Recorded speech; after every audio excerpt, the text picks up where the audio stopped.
Good AM mga guys. Tuturo ko sa inyo kung ano yung mga wild pipino na pwede kainin dito sa rainforest. Tara tingnan natin to. Tulad nito, uri ng pipino to, mga wild. Ano yan? Ay! Ayan. So guys, gumagapang lang din siya. Ayan, ito kukuhanin natin. Ayan. Uri ng pipino to.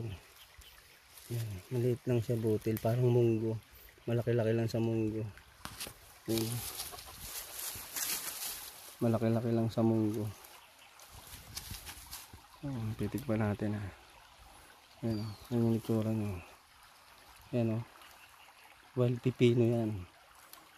Pero maliit lang. Pero nakakain to. Kaya pag nasa bundok kayo at gubat, pag may nakita kayong ganyang klase, yan, nakakain yan. Ito yung ano nya, sanga nya, gumagapang lang siya. Yan, yung titikman natin. Yan, ganyan lang siya kaliit. Parehas lang ng pipino, maliit lang siya, pero sa lasa parehas sila ng lasa.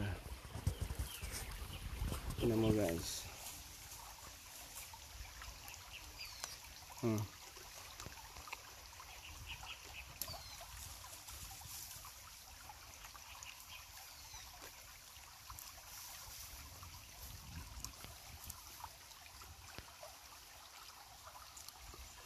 Kung sakaling maligaw kayo sa bundok, kagubatan, yan ang mga pipeding kainin. Yan, tulad nito, ito. Yan, mga pako. Pero hindi lahat katulad nito. Iba-iba din siya.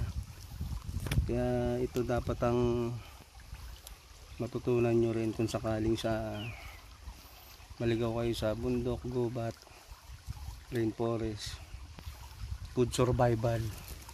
Yan, ganito uri ng isang pwedeng kainin yung pako. Yan. Yan.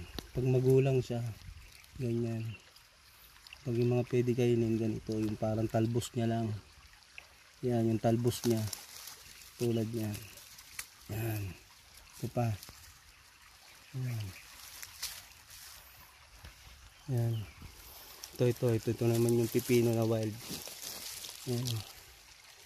Pipino na wild. Yan. Ito. Yan. Ganito yung dahon niya. Oh. Yan. Baging lang siya eh. Baging. Yan. Pwede mong pitasin yan. Pwede natin kainin. Masarap siya. Lasang pipino. Yan.